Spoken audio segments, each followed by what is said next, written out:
In the dying years of the 20th century, the Sega Genesis video entertainment system and the X-Men franchise were both at the height of their powers. A union was inevitable.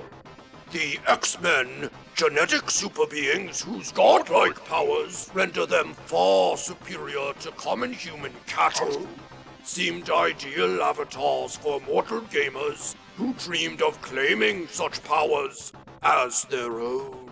But the resulting game cruelly denies its mutant characters the use of the mighty powers that are their birthright, instead shackling such abilities to a limited and quickly depleted mutant power meter. But Sega would not be denied its triumph. In X-Men 2, The Clone Wars, such restraints are eliminated, and the X-Men are at last free to use their powers to destroy any who would deny them that right.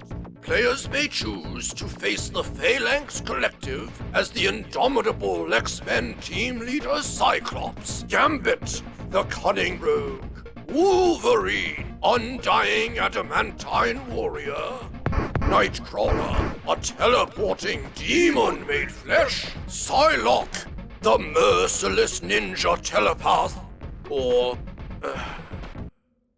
Beast, who punches. While in the first game, the X-Men faced computer simulations of their greatest foes, in the second, they battle clones of said enemies, Sega players being far too cowardly to witness the X-Men's adversaries in their true form. We shouldn't call all Sega players cowards. Maybe instead... If they wish to prove themselves heroes, let them come to the Castle of the Broken Hand and face me! I shall rend their soul! No? In X-Men 2, The Clone Wars, no opening cinematic or title screen eases players into the experience. One moment, the on-off switch of their Sega Genesis video entertainment system rests firmly in the off position. The next, they're under enemy fire in the frigid wastelands of Siberia, where they must fight or they must die. Such an opening boldly declares that X-Men 2 Clone Wars will be a unique, cinematic experience. The remainder of the game's story is then told entirely through flavorless text. Even the game's ending contains no ostentatious cutscenes or colorful graphics, but only competent prose describing what? Peaceful coexistence! The X-Men generally use their powers to help others. It's the basic conceit of the property. Repulsive! With such powers, they should dominate humans! If you'd actually played the game, I play every second of every game featured on this... What do we want mortals thinking this is? It's a video game review channel. Yes, the fools! I play every second of every game featured on this video game review channel. If you have played the entire game, then you should know Magneto is playable. Magneto? Magneto is the X-Men's oldest and deadliest foe, who believes peaceful coexistence between mutants and humans is impossible, and that mutants should take their place as the rightful rulers of Earth. At last! Let his portrait then be highlighted on the character selection screen and the confirmation button pressed. After the third stage, players have the option, the obligation, to play as Magneto, who proves the lie of any dream of peace as he annihilates his way through the remaining stages. He annihilates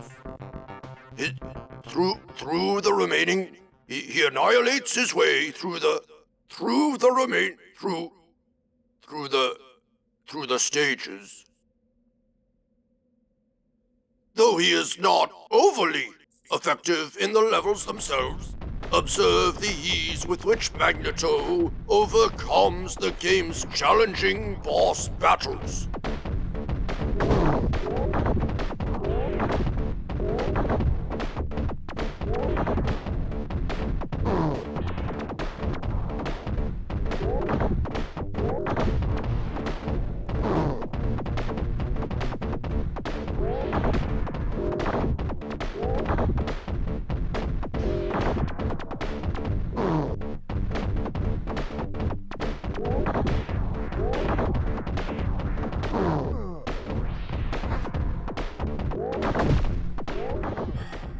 Is he not supposed to be one of the most powerful mutants on Earth?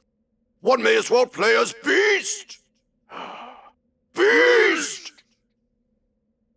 Perhaps we should have reviewed the first game after all. It's really too late to switch to an In entirely... X-Men, for the Sega Genesis video entertainment system, the X-Men cut down their foes in a violent display of sheer power.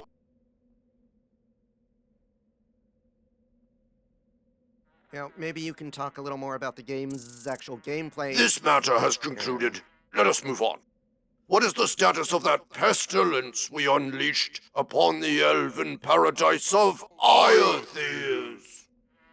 It's spreading rapidly, but that's not really the direction we...